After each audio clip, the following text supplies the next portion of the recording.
সবকিছুর একটা সীমা আছে। বিচারক একটা নির্দেশ জারি করেছে, সেটা মানতে বাধ্য।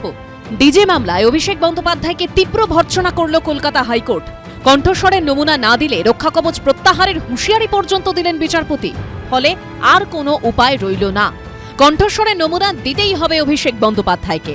আর কার্যত কলকাতা হাইকোর্টের চাপেই কণ্ঠস্বরের নমুনা দেওয়ার নির্দেশকে চ্যালেঞ্জ করে দায়ের করা মামলা প্রত্যাহার করতে হলো অভিষেক বন্দ্যোপাধ্যায়কে। শুক্রবার কলকাতা হাইকোর্টের বিচারপতি সৌগত ভট্টাচার্য অভিষেক বন্দ্যোপাধ্যায়ের আইনজীবীকে প্রশ্ন করেন, কবে গলার স্বর দেবেন তার মক্কেল? সবকিছুর একটা সীমা আছে। বিচারক একটা নির্দেশ জারি করেছে, সেটা মানতে বাধ্য বলে মন্তব্য করেন বিচারপতি সৌগত ভট্টাচার্য। এর পাশাপাশি অভিষেক বন্দ্যোপাধ্যায়কে দৃষ্টান্তমূলক আর্থিক জরিমানার হুঁশিয়ারিও দেন তিনি।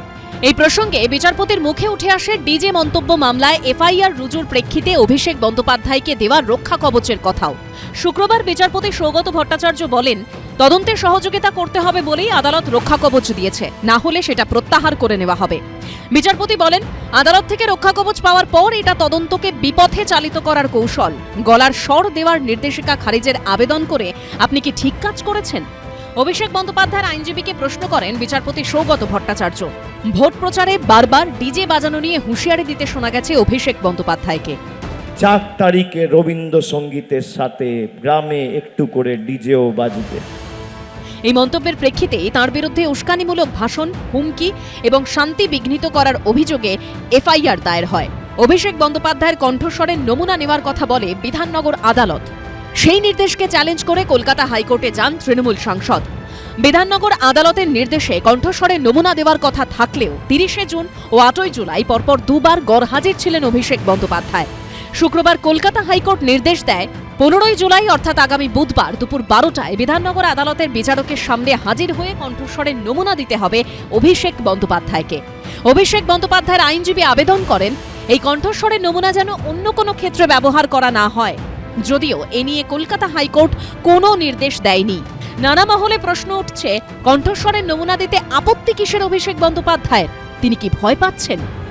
তদন্ত প্রক্রিয়ায় যদি কারোর কণ্ঠস্বরের নমুনা প্রয়োজন হয়, নিশ্চিতভাবে তদন্তকারী সংস্থা সেই কণ্ঠস্বরের নমুনা নেবেন, গ্রহণ করবেন এবং যে কোনো নাগরিকের কর্তব্য সেই কণ্ঠস্বরের নমুনা দিয়ে তদন্তকারী সংস্থাকে সাহায্য করা। দুর্ভাগ্য হলেও সত্য, কালীঘাটের কাকুর কণ্ঠস্বরের নমুনা পেতে 4 মাস সময় লেগেছিল। ফলে বোঝাই যাচ্ছে যে এরা কণ্ঠস্বরের নমুনা দিতে অত্যন্ত ভয় পাচ্ছেন। সেখানে কালীঘাটের কাকুর কণ্ঠস্বরের নমুনা পেতে এই কীর্তি করতে হয়েছিল। এখন আদালতের নির্দেশে আগামী 15 তারিখ নিশ্চিতভাবে যে নির্দেশ দিয়েছেন সেই অনুযায়ী তাকে কণ্ঠস্বরের নমুনা দেবেন। শুক্রবার অভিষেক বন্দ্যোপাধ্যায়ের আইনজীবী সওয়াল করেন, তার মক্কেল হাজিরা দেবেন, কিন্তু ডিম ছোড়া থেকে রক্ষা করুন। কলকাতা হাইকোর্টের তরফে নির্দেশ দেওয়া হয়, অভিষেক বন্দ্যোপাধ্যায়কে যেন ডিম ছোড়া বা অন্য হেনস্থার শিকার হতে না হয় তা নিশ্চিত করতে হবে পুলিশকে। সৌভিক মজুমদারের রিপোর্ট, এবিপি আনন্দ, কলকাতা। এবিপি আনন্দ, এগিয়ে থাকে, এগিয়ে রাখে।